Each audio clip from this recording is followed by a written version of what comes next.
आप सभी भक्तजनों ने कल भगवान की कथा को सुना। कल आपने कथा सुनी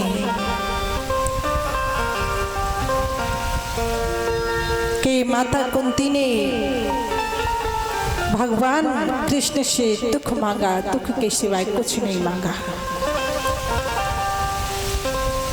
कहा था कि प्रभु मुझे दुख के सिवा कुछ नहीं चाहिए, उस सुख का मैं क्या करूंगी जिसमें आप याद न रहे। मेरे लिए तो वो दुख ही सबसे बड़ा सुख है कि जिसमें तुम्हारी याद मुझे रहती है। आपको भूल जाना सबसे बड़ा दुख है। और सभी ने कुछ न कुछ मांगा है मेरे गोविंद से, मेरे गोविंद ने सबको दिया है। लेकिन गोविंद ने वहां पर सबको कुछ न कुछ दिया और मेरे गोविंद ने कहा कि भुआ अब हम जाना चाहते हैं, लेकिन जाने से पहले भीष्म पितामह से मिलना चाहते हैं जो युद्ध में उन्हें बाणों की शैया मिली थी। वो बाणों की शैया पर लेटे हैं, उनसे मिलेंगे। तो उनके पास में गोविंद गए हैं, पांचों पांडव साथ में हैं, द्रौपदी भी साथ में है। भीष्म पितामह के पास में जब पहुंचे हैं तो सबने प्रणाम किया और भीष्म पितामह ने कहा कि देखो मुझे ये दंड मिला है, वैसे मुझे अपने जन्मों के पूर्व जन्मों की बात याद है कि मैंने कोई पाप नहीं किया, कोई उल्टे सीधे काम नहीं किए हैं, लेकिन फिर भी मुझे ये बाणों की सजा मिली क्योंकि मैंने पाप होते हुए देखा है।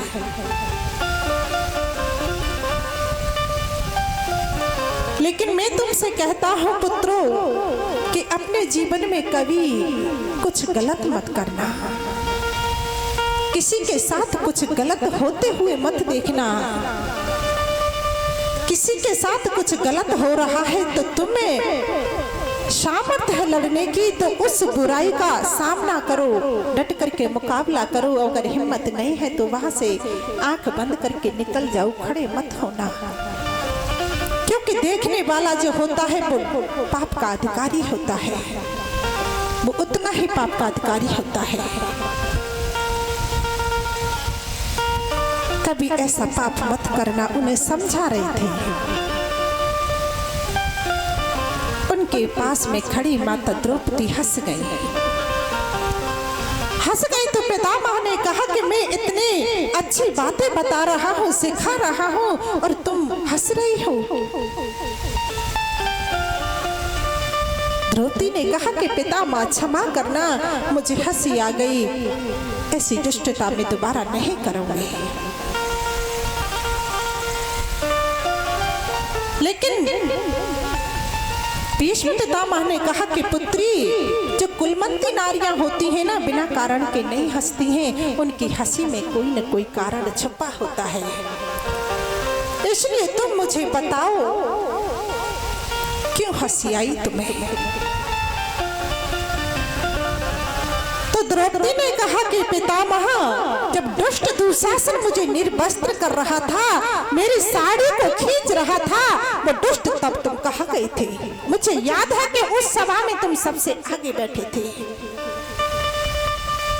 तब तुमने क्यों नहीं रोका। आज तुम ज्ञान का उपदेश दे रहे हो, तब तुम कहाँ गए थे। जब इतना बड़ा पाप मेरे साथ हो रहा था तब आपने न्याय क्यों नहीं किया। आज न्याय कर रहे हो, ज्ञान का उपदेश देते हो। पितामह ने कहा कि पुत्री मुझे क्षमा कर दो, क्योंकि मैंने उस दुष्ट का अन्न खाया था तो मेरी बुद्धि बिगड़ गई थी, ऐसा पाप मेरे से हुआ। द्रौपदी ने कहा कि मैंने अपने पतियों को पुकारा, सबको पुकारा, लेकिन किसी ने मेरा साथ नहीं दिया, सबने अपनी गर्दन नीचे की ओर झुका ली थी। तब मेरे गोविंद ने आकर के मेरी लाज बचाई थी। मेरे कन्हैया ने मेरी लाज बचाई। पितामह ने कहा कि पुत्री मुझसे अपराध हुआ है, तभी तो मैं कहता हूँ कि अपने सामने कभी पाप होते हुए मत देखो। लेकिन मुझे क्षमा करो। गोविंद मुस्कुराने लगे और गोविंद को देखा है पितामह ने कहा कि प्रभु अब मेरे जीने की कोई इच्छा नहीं है, मुझे इच्छा मृत्यु का वरदान मिला है, क्योंकि मैं जब तक नहीं चाहूंगा मेरी मृत्यु नहीं हो सकती है। और जब आप मेरे सामने हो तो इससे अच्छी मृत्यु और क्या हो सकती है। अरे बड़े बड़े ज्ञानी विदुषी लोग आपको देखने के दर्शन करने के लिए तरसते हैं और आप स्वयं मेरे सामने खड़े हैं। मैं अपने इस शरीर को त्यागना चाहता हूँ। अब भीष्म पितामह ने टकटकी लगा करके गोविंद की तरफ देखना शुरू कर दिया और कहा कि प्रभु मैं आपको कुछ देना चाहता हूँ। मेरे गोविंद ने कहा कि क्या देना चाहते हो। तो भीष्म पितामह ने कहा कि प्रभु मैं आपको अपनी एक पुत्री देना चाहता हूँ। कि पुत्री, तो यहाँ पांडव खड़े सब आश्चर्यचकित हो गए कि पुत्री, अरे इनका तो विवाह ही नहीं हुआ तो पुत्री कहाँ से आ गई। तो भीष्म पितामह ने कहा कि पुत्री यानी मेरी बुद्धि, प्रभु मैं अपनी बुद्धि को मैं देना चाहता हूँ। मेरी बुद्धि ने इसने कभी किसी का गलत नहीं सोचा, गलत नहीं किया, इसलिए आप इसे लीजिए।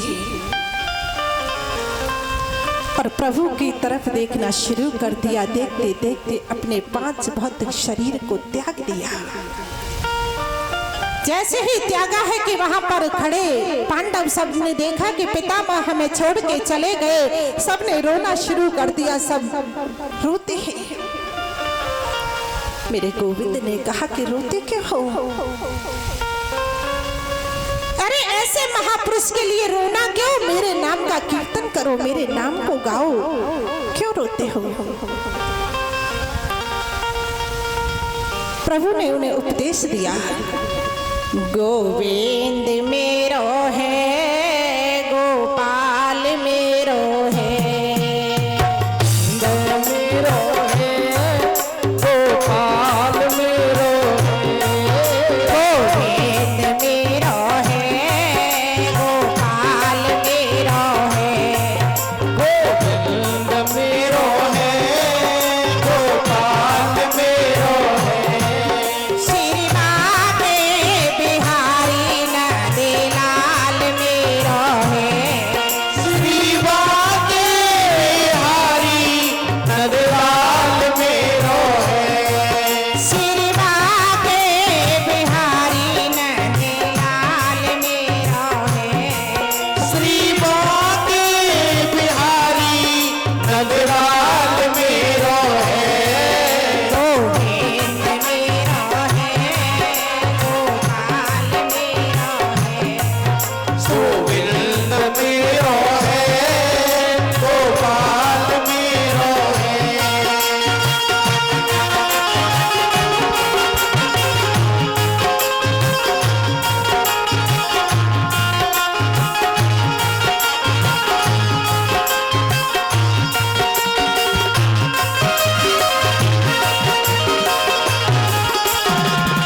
भगवान की जय हो। प्रभु ने इस तरह से सबको उपदेश दिया और सभी ने कीर्तन किया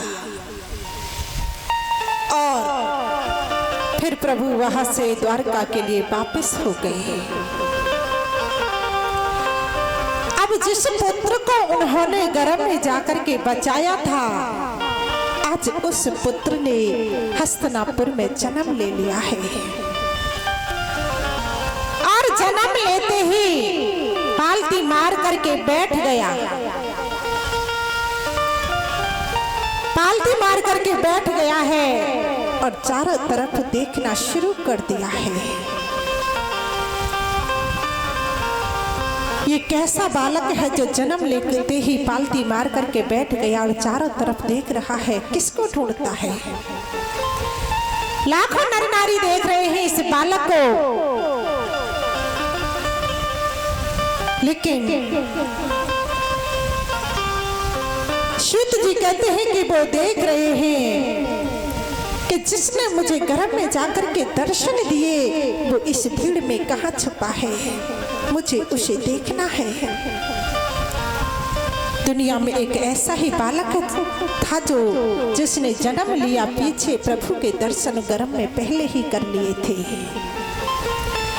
इधर मेरे गोविंद को सूचना पहुंची, मेरे गोविंद को पता चला, वहां से छोटा कुर्ता टोपी लेकर के आए हैं। वहां पर आए और जैसे ही परीक्षित जो थे, बालक था जो, उसे गोद में लिया और सर पर हाथ फेरा, परीक्षित नाम रख दिया। परीक्षित नाम रखा और मेरे गोविंद ने कहा कि बुआ अब हमें यहाँ से जाना चाहिए, हम जाते हैं। अर्जुन ने कहा कि प्रभु आप अकेले क्यों जाते हो, मैं चलता हूँ, साथ में छोड़ करके आऊंगा।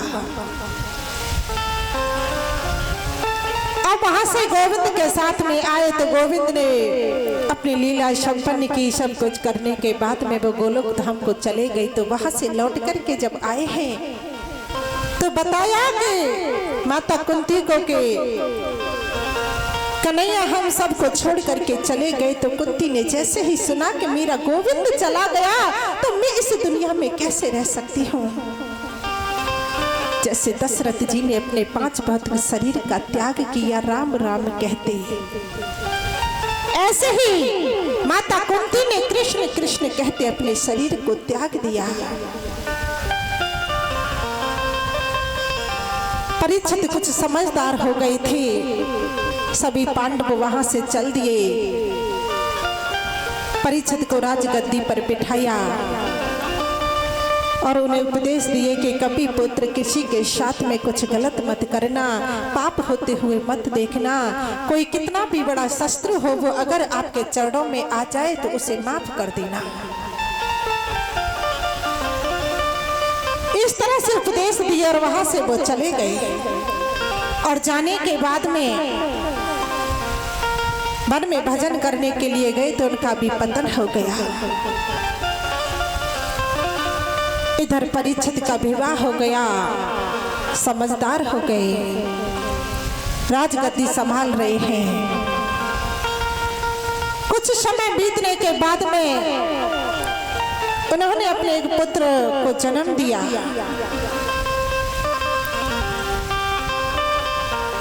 लेकिन सूत जी कहते हैं ऋषियों से कि एक दिन वो अपने राजकाल को देखने के लिए जाते और वहां पर उन्होंने अपने बाबा के समय का एक मुकुट देखा। कौतूहल वंश उस मुकुट को पहन लिया। वो मुकुट सोने का था। उसे पहन करके राजा परीक्षित जंगल में जाते, भेष बदल बदल करके जाते, क्योंकि कोई संत ऐसे तो उनकी सेवा नहीं करने देता था। तो वो भेष बदल करके जाते संतों के आश्रम में,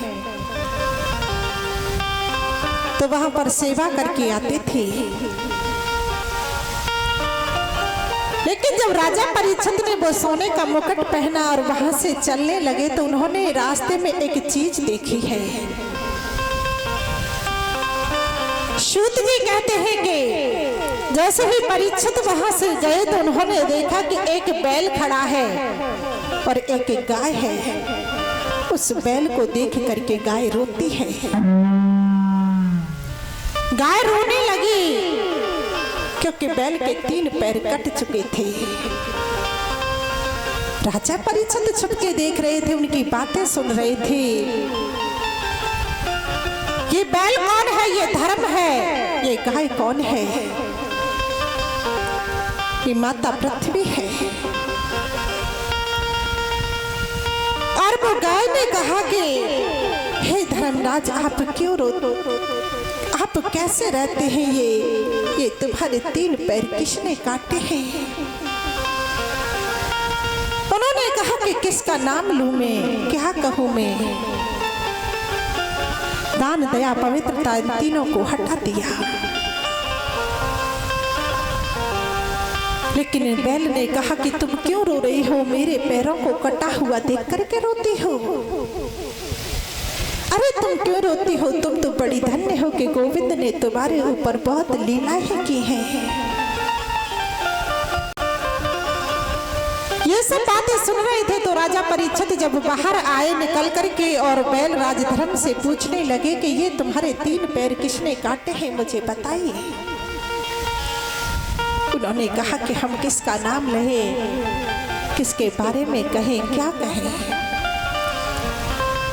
राजा परीक्षित ने कहा कि मेरे राज्य में कोई दुखी नहीं रह सकता है। ये जिसने भी तुम्हारे साथ में ये सब किया है, मैं उन्हें छोड़ नहीं सकता हूँ। बताइए क्या नाम है, वो कौन है? तो उन्होंने कहा कि नहीं राजन, कोई नहीं है, हमारे कर्म ही कुछ ऐसे रहे होंगे, इसलिए हमें ये दंड मिला है।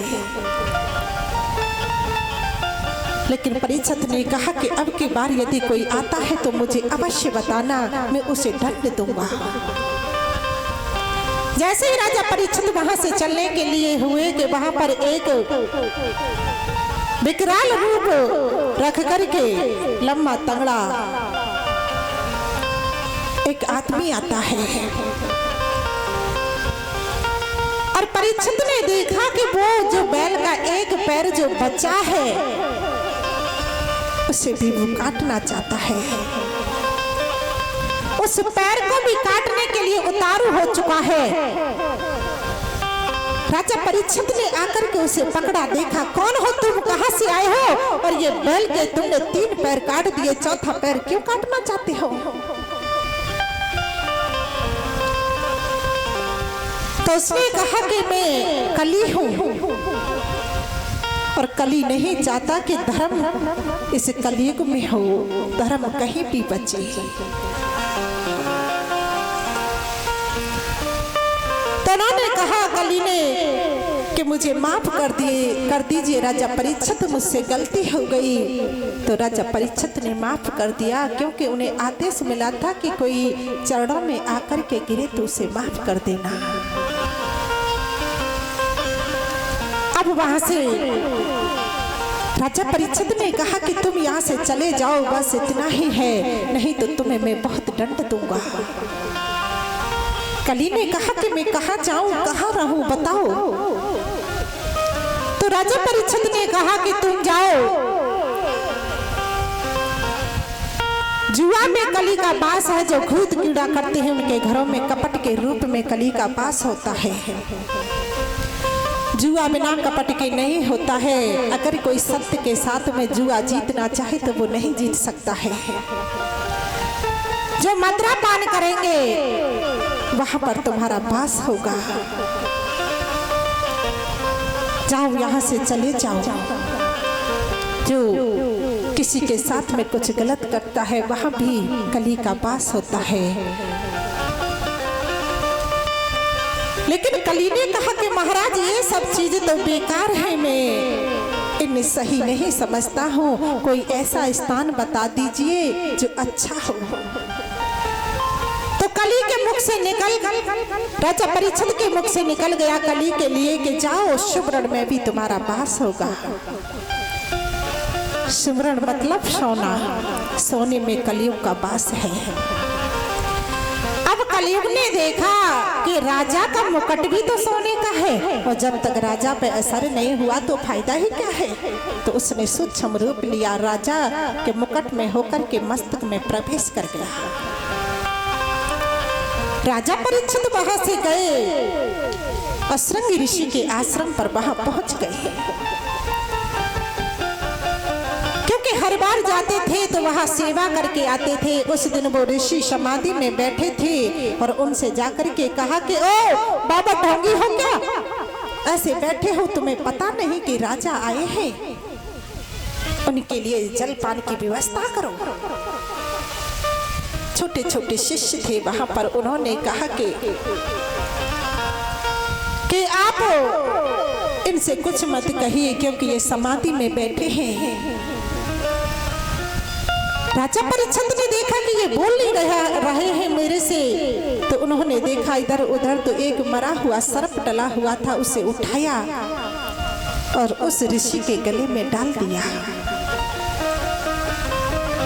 ऋषि के गले में मरा हुआ सर्प डाला और वहां से आ गए। जब ऋषि के पुत्र ने आकर के देखा, उन्होंने देखा कि पिता के गले में मरा हुआ सर्प किसने डाल दिया। ये सब देख करके आग बबूला हो गए और उन्होंने शाप दे दिया कि जिस किसी ने भी मेरे पिता के गले में मरा हुआ सर्प डाला है, आज के 7वें दिन उसे तक्षक सर्प डस लेगा, उसकी मृत्यु हो जाएगी, ये मेरा श्राप है। अब ऋषि की समाधि टूटी। समाधि टूटती है तो फिर ऋषि ने अपने पुत्र को रोते हुए देखा और कहा कि पुत्र क्यों रोते हो, क्या हुआ। पुत्र ने कहा कि पिताजी, राजा परीक्षित आए थे, आपके गले में मरा हुआ सर्प डाल गए थे और मैंने उन्हें शाप दे दिया कि 7वें दिन उनकी अकाल मृत्यु हो जाएगी, कोई रोक नहीं सकता है।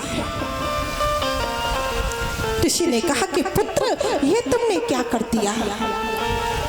अरे वो राजा है, हमारा कर्तव्य है कि उनसे हम जलपान के लिए पूछे,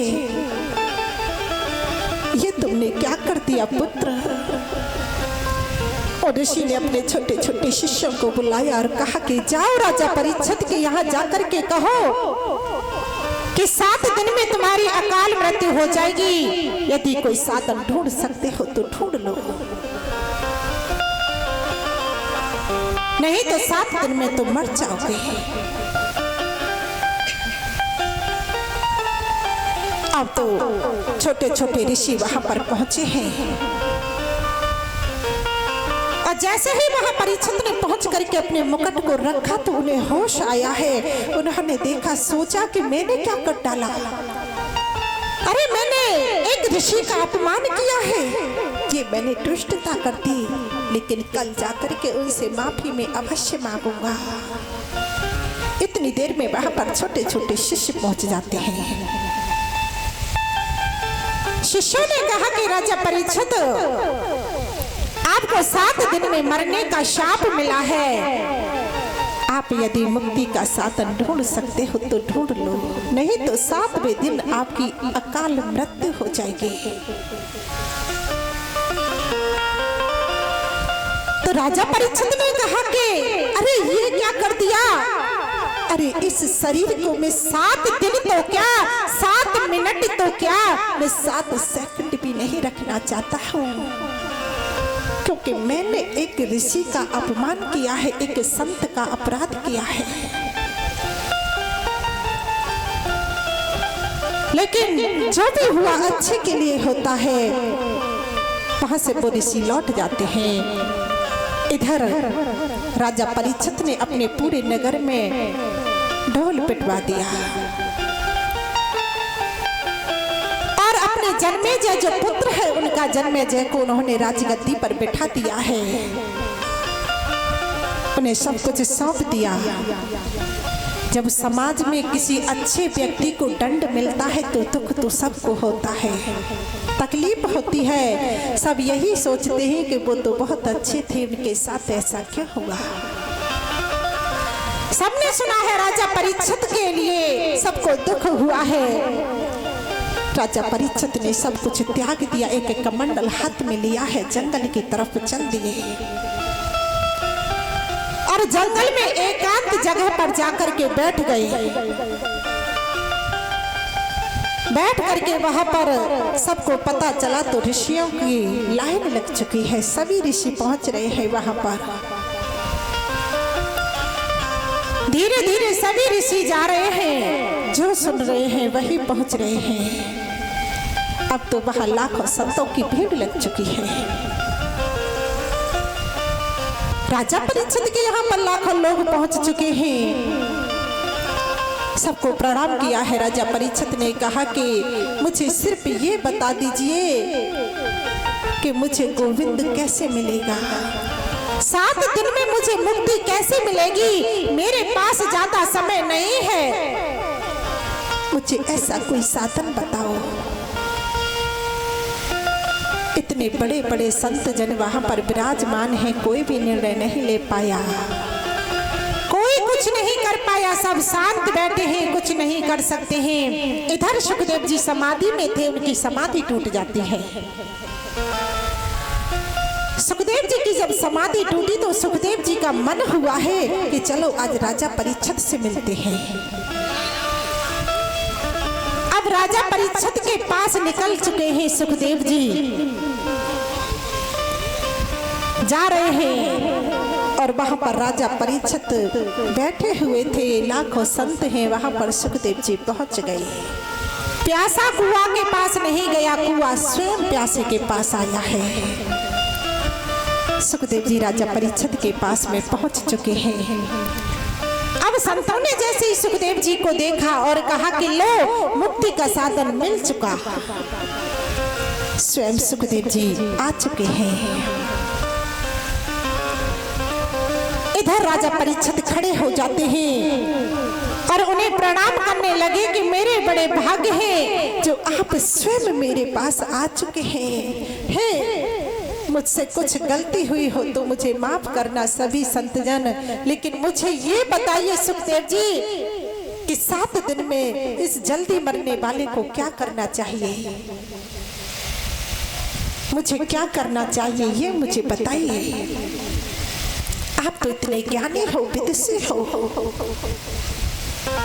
संतों ने इशारा कर दिया परीक्षित की तरफ के परीक्षित जी ज्यादा बड़ाई मत करो, नहीं तो सुखदेव जी यहाँ से चले जाएंगे। परीक्षित जी ने पूजन किया है सुखदेव जी का। सुखदेव जी विराजमान है। बोलिए सुखदेव जी महाराज की जय हो। सुखदेव जी का पूजन किया है। परीक्षित जी ने कहा कि मुझे परम आनंद मिला, आपका पदार्पण हुआ यहाँ पर, लेकिन मुझे ये बताइए कि जल्दी मरने वाले व्यक्ति को क्या करना चाहिए। सुखदेव जी ने कहा कि राजन परीक्षित तुमने ये प्रश्न अपने लिए नहीं पूछा, ये तो पूरे समाज के लिए पूछा है, पूरी दुनिया के लिए पूछा है कि जल्दी मरने वाले को क्या करना चाहिए। लेकिन सुखदेव जी कहते हैं राजन परीक्षित श्वासी सांसे परे कृष्ण भजे प्रथा सांसे जन को। श्वास सांस पे कृष्ण भजी प्रथा श्वास मति खो।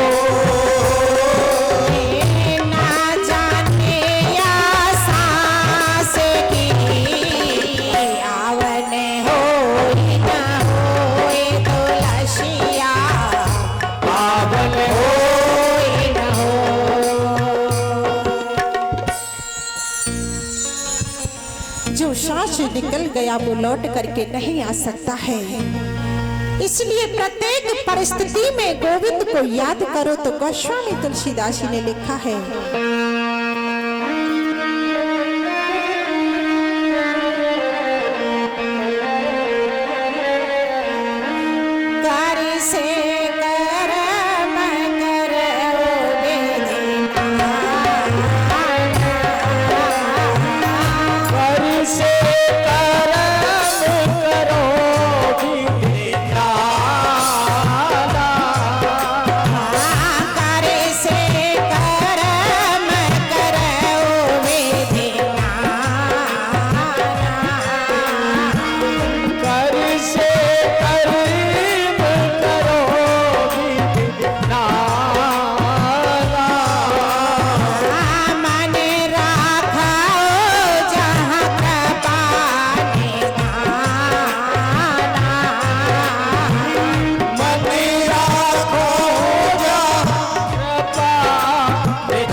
परीक्षित कहते हैं मन को गोविंद के चरणों में लगाओ। आचार्य सुखदेव जी ने कहा राजन, मन को वश में करना है तो 4 बातों का ध्यान में रखना बहुत जरूरी है। मन को जीतना है तो पहले आसन को जीतो। आसन पर बहुत देर तक बैठने की आदत डालनी चाहिए और घुटनों को खड़ा करके जो हाथ बांध करके बैठते हैं सामने, ये दरिद्र आसन होता है, इसका पाप लगता है, ऐसे नहीं बैठना चाहिए।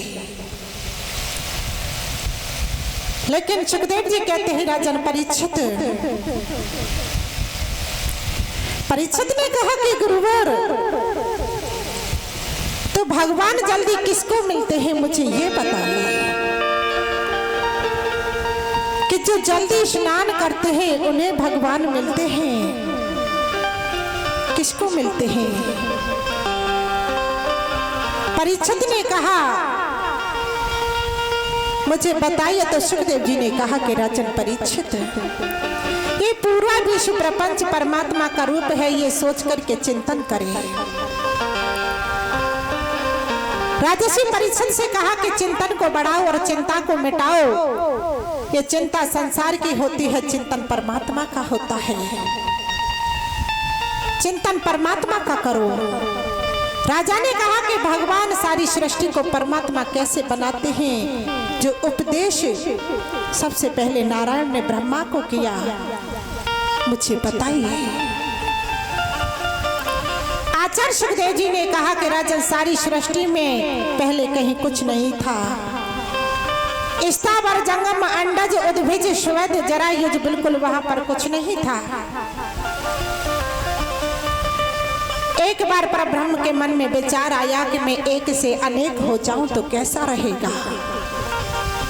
तो देखो पहले उस पर ब्रह्म ने जल का निर्माण किया, जल में रहने के लिए मकान बनाया, घर बनाया।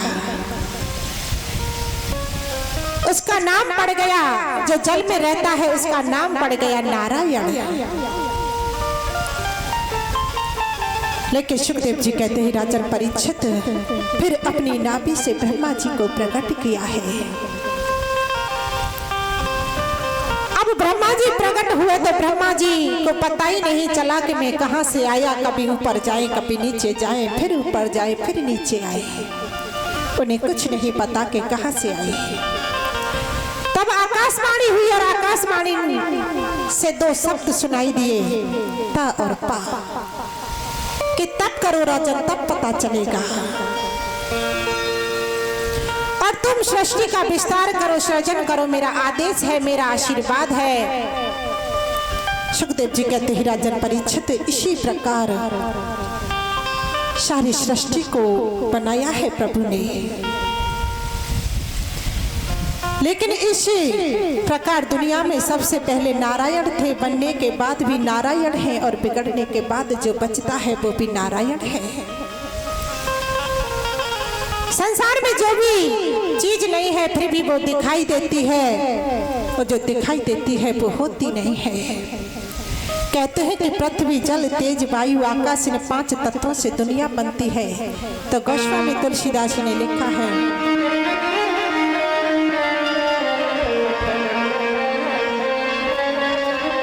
छिदे जल पावन गगन समीरा,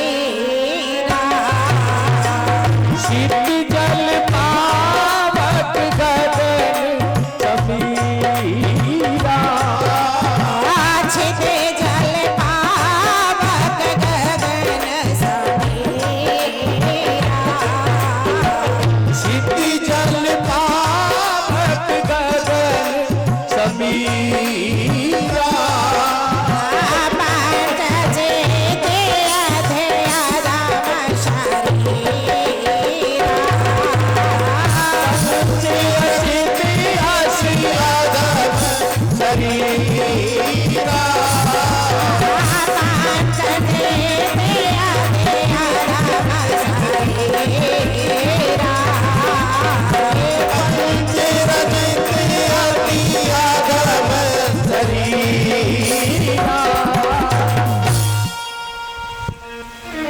भी 5 तत्वों से बनती है राजन, कुत्ता भी 5 तत्वों से बनता है और मनुष्य भी 5 तत्वों से बनता है। ऐसे ही मैं दुनिया में रहकर दुनिया से अलग हूँ और अलग रहकर मैं दुनिया में हूँ। मैं दिख जाता हूँ तो कहते हैं कि भगवान आ गए और नहीं दिखता हूँ तो कहते हैं कि भगवान चले गए। लेकिन असल बात तो यह है कि नहीं कहीं मेरा जाना होता है और ना कहीं आना होता है। मैं तो हर जगह हूँ, जहाँ देखो वही हूँ। लेकिन यदि 5 बार नहाने से, तुमने पूछा परीक्षित के 5 बार नहाने से भगवान मिलते होंगे, तो 5 बार नहाने से यदि भगवान मिलते तो जिन कौल भीलों को राम जी ने गले से लगाया, वो कौल भील तो जाड़े के दिनों में नहाते ही नहीं थे। 6-6 महीने नहीं नहाते थे वो, फिर भी उनको प्रभु ने अपने गले से लगा लिया। और गोस्वामी तुलसीदास जी ने लिखा है, आशे हमारे प्रभु बड़े से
कभी नहीं देखते कि आप स्नान कितनी बार करते हो। तो फिर भगवान उम्र देखते होंगे कि तुम्हारी उम्र कितनी है। बोले कि नहीं, भगवान उम्र भी देखते। तो बताओ ध्रुव जी को भगवान कभी मिलते क्या? ध्रुव जी तो कितने छोटे से थे, फिर भी उन्होंने भगवान की प्राप्ति कर ली। 5 बरस के थे केवल वो। लेकिन तो प्रभु भगवान जो पढ़े लिखे होते होंगे उनको मिलते होंगे। तो राजन ये बताओ, गजराज जो थे वो क्या पढ़े लिखे थे? अरे उन्होंने तो पूरा नाम ही नहीं पुकारा, गौ शब्द ही कहा था कि मेरे गोविंद ने आकर के बचा लिया था। तो प्रभु बिरादरी देखते होंगे कि तुम्हारी जाति क्या है, बिरादरी क्या है।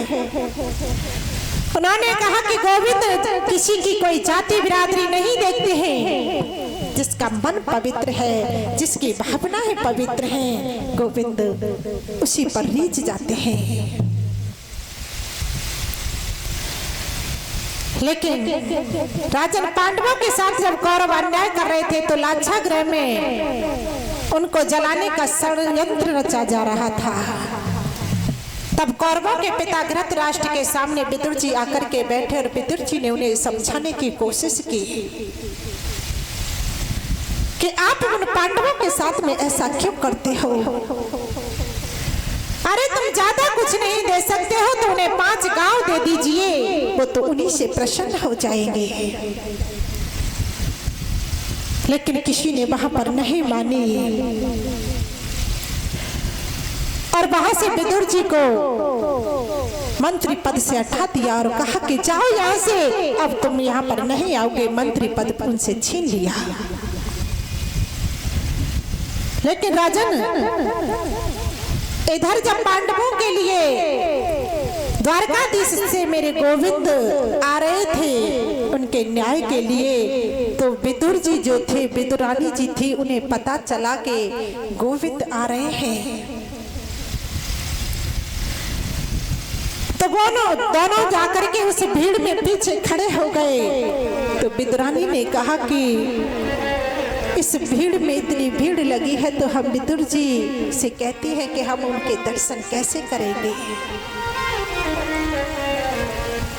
विदुर जी ने कहा कि हम उन्हें नहीं देख पाएंगे तो क्या हुआ, लेकिन उनकी एक नजर तो हमारे ऊपर पड़ी जाएगी। आज पूरे हस्तिनापुर को दुल्हन की तरह सजाया है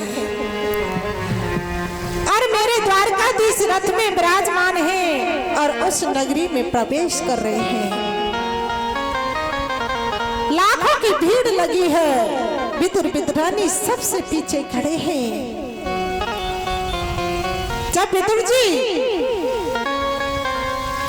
और विदुरानी जी खड़े तो वहां से गोविंद निकल करके जा रहे थे कि विदुर और गोविंद की नजर मिल गई। दोनों की भक्त और भगवान की नजरें मिल गई राजन परीक्षित। और मेरे गोविंद दुर्योधन के पास में पहुंच गए। दुर्योधन से कहा कि हाँ दुर्योधन बोलो, आओ बताओ तुम पांडवों के साथ में ये सब क्यों करते हो? कि तुम्हारे वो भाई हैं कि हाँ, कि खास काका के बेटे हैं कि हाँ, तो तुम्हारे अपने ही भाई हो गए कि हाँ, तो आधे राज्य के अधिकारी भी हो गए कि नहीं, बिल्कुल नहीं। आधा राज्य उन्हें कैसे मिल सकता है? अगर उन्हें आधा राज्य चाहिए तो हमसे युद्ध करना पड़ेगा, कि युद्ध करना पड़ेगा।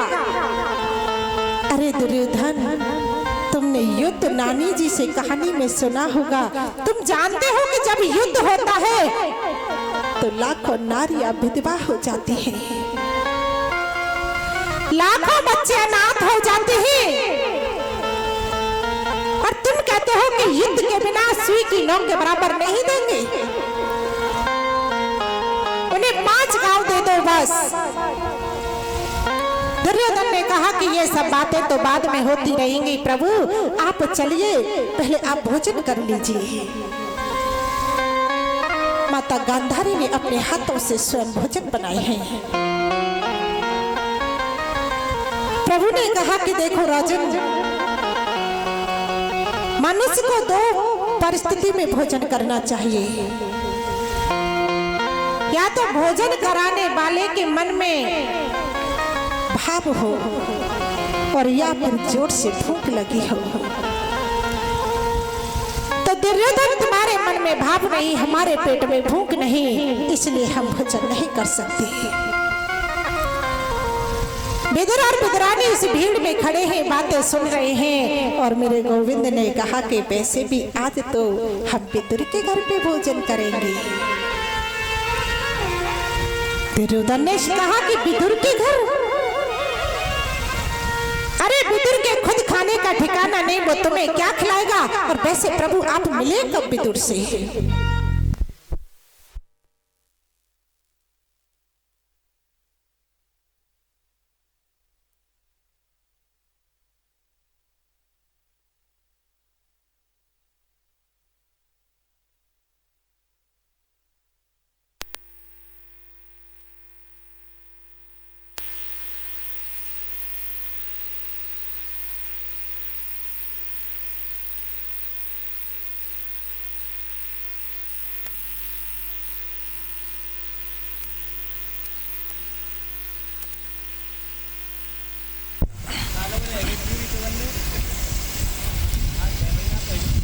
बोलिए गोविंद भगवान की। अब वहां पर विदुर जी के घर पर ही भोजन करना है, इतना सुना विदुर जी ने। तो विदुर जी ने कहा कि गोविंद का कोई भरोसा नहीं कब आ जाए। लेकिन विदुर ने सोचा कि मैंने कब निमंत्रण दे दिया गोविंद को। इधर दुर्योधन जो है वो कहता है कि विदुर कब मिला है तुम्हें? दोनों ने कहा कि विदुर ने हस्तिनापुर में पत्र भेजा था, द्वारका में पत्र भेजा था कि प्रभु जब भी आप हस्तिनापुर आओ तो सबसे पहले भोजन हमारे घर पे करना के।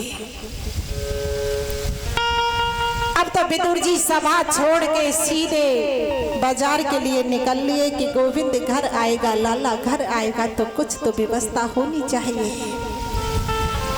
विदुरानी जी वहां से चली गई हैं और विदुरानी ने घर पे जाकर के तैयारी की है कि कुछ फल तोड़ करके लेकर के आई हैं और नहाने के लिए चली गई।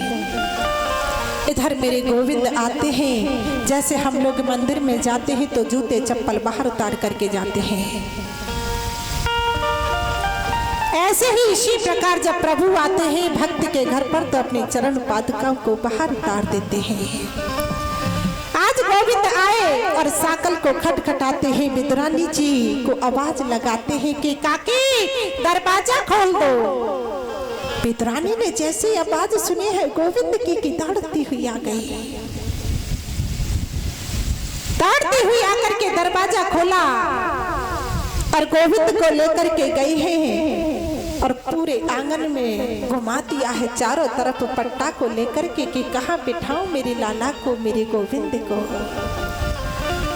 विदुरानी जी चारों तरफ घुमा रहे हैं, गोविंद का हाथ पकड़ करके उल्टा पट्टा डाल दिया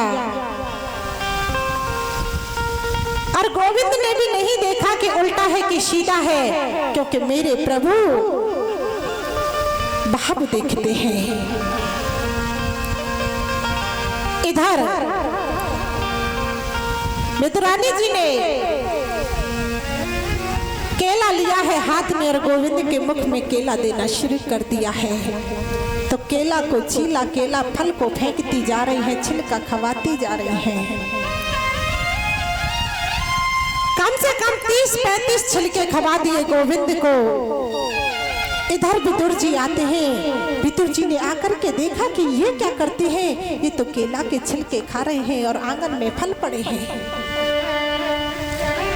और आकर के विदुरानी जी को रोक दिया कि ये क्या करती हो तुम, अरे तुमने ये क्या किया, मेरे गोविंद पहली बार इस कुटिया में आए और तुमने केला के छिलके खवा दिए। विदुरानी ने कहा कि मुझे तो पता ही नहीं चला। विदुर जी ने लड्डू निकाला है और अपने हाथ से गोविंद के मुख में दिया और कहा कि गोविंद इस लड्डू को खाओ। गोविंद ने तुरंत हाथ को पकड़ लिया विदुर जी के को और कहा कि काका जी जो स्वाद इस छिलके में था वो स्वाद इस लड्डू में नहीं है।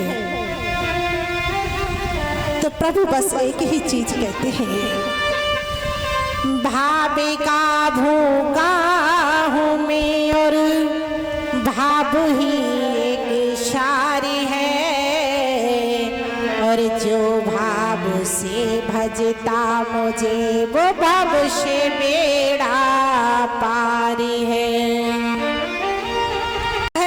तुम्हारी अंतर भावना कैसी है, तो दिखावा नहीं देखते हैं कि आप कितने अच्छे हो, कितने सुंदर हो, कितने बनावटी हो। मेरे गोविंद सिर्फ भाव देखते हैं।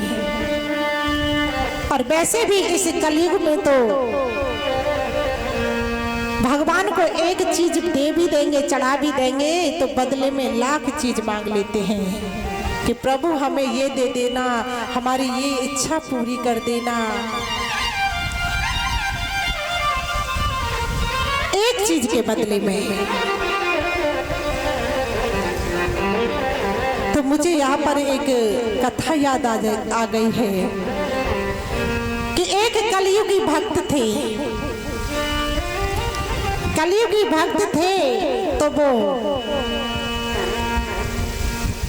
जा रहे थे, निकल करके तो कोई संत जी मिल गए रास्ते में। तो संत जी से पूछा कि महाराज ये बताइए कि सबसे पहले इन 3 देवों में सबसे पहले प्रसन्न कौन होता है,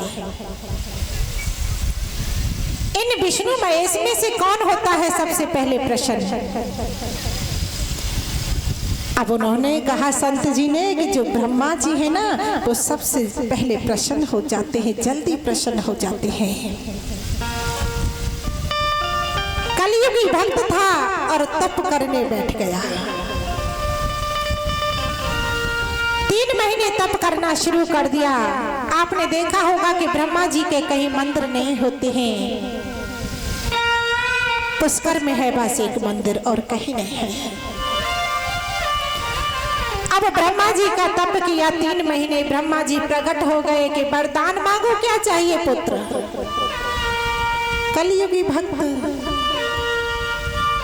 भक्त ने कहा कि प्रभु मुझे कुछ नहीं चाहिए। कि नहीं नहीं मांगो, क्या चाहिए। ब्रह्मा जी बोले क्या वरदान विष्णु दे सकते हैं, क्या वरदान शंकर दे सकते हैं, मैं वरदान नहीं दे सकता, मुझसे वरदान मांगो, क्या चाहिए। कलयुगी भक्त ने कहा कि प्रभु आप मुझे यही दे दो कि मेरा घर बन जाए और मेरा ब्याह हो जाए, और तीसरा वरदान ये है मेरा प्रभु कि जब चाहूं 3 वरदान और मांगना। ब्रह्मा जी ने कहा तथास्तु, वहां से कह करके चले गए। अब तो भक्त का घर भी बन गया, विवाह भी हो गया। भक्त रात्रि में सो रहे थे, तो सोते हुए वहां पर देखा कि रात्रि में बारिश होना शुरू हो गया। बारिश हो रही थी, बारिश हो रही है तो जो उसके मकान पे जो रंग लगा हुआ था सब धुल गया। अब तो भक्त ने आवाज लगाना शुरू कर दिया, ब्रह्मा जी कहाँ हो, जल्दी आइए। ब्रह्मा जी प्रकट हो गए रात में। क्या हुआ कि पहला वरदान ये दे दो कि ये बारिश बंद हो जाए, और दूसरा वरदान ये दे दो कि मेरे घर पे कभी बारिश न गिरे, और तीसरा वरदान ये दे दो कि जब चाहो 3 बार और मांगो। अब तो ब्रह्मा जी तथास्तु कह के फिर चले गए। अब भक्त के सर्दी जुकाम हो गया,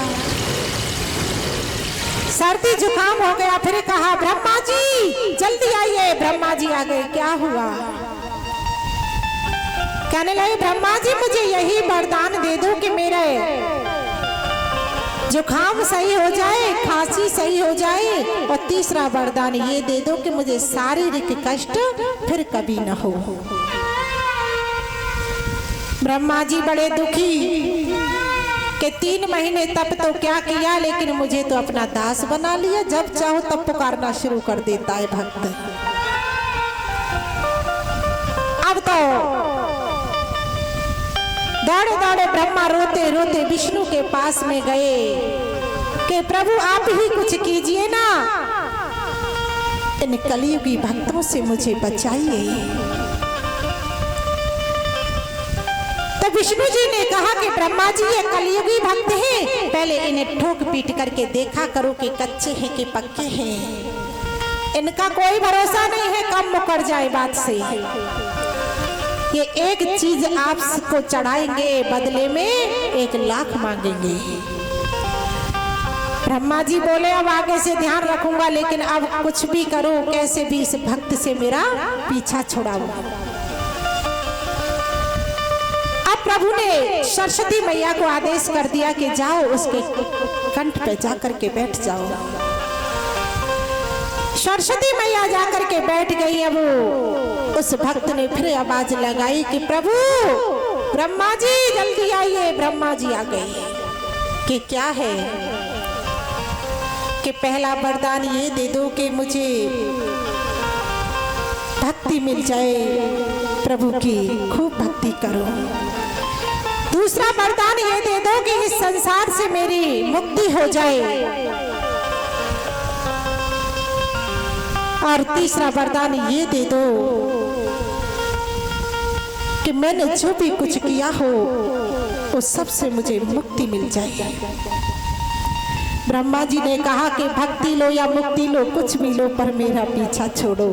ब्रह्मा जी वहां से चले गए। तो कहने का मतलब क्या है कि प्रभु सिर्फ भाव देखते हैं कि आपका मन कैसा है, आपका भाव कैसा है।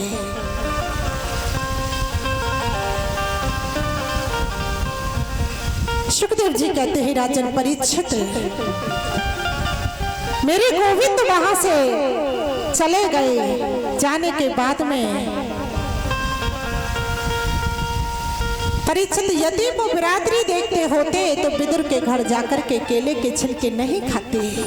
उन्होंने केले के छिलके खाए।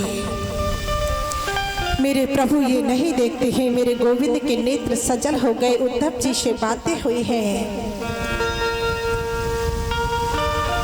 इधर विदुर जी की बहुत सत्संग हुआ। और दूसरी बात है राजन कि तुमने पूछा कि इस संसार में कोई दुखी क्यों, कोई सुखी क्यों। परमात्मा किसी को दुख नहीं देता तो परमात्मा कभी किसी को सुख भी नहीं देता है। ये दुख सुख केवल हमें हमारे कर्म के हिसाब से मिलते हैं। जैसा हमारा कर्म रहा होगा वैसे ही हमारा भाग्य बनता है। तो गोस्वामी तुलसीदास ने लिखा है,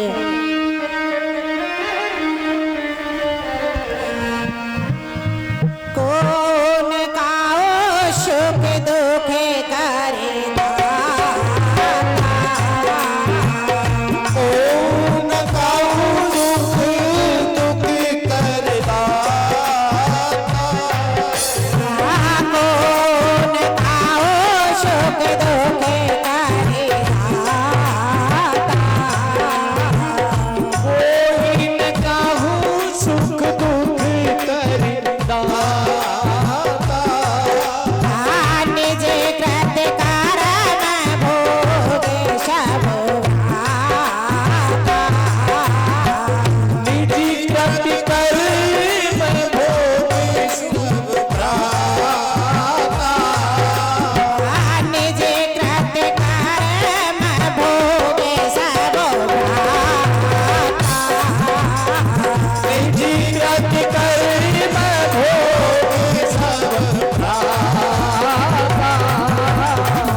संसार में हम जो कुछ भी भोगते हैं अपने कर्म के अनुसार भोगते हैं। लेकिन तीसरी बात तुमने पूछा कि व्यक्ति को बचाने के लिए परमात्मा अवतार क्यों लेता है। वेद के अनुसार जो व्यक्ति कर्म कर रहा है, वेद के आधार पर जो सत्य कर्म कर रहा है, आचरण कर रहा है, उस सत्य कर्म करने वाले व्यक्ति को कोई कष्ट पहुंचाता है तो गोविंद उन्हें बचाने के लिए आते हैं।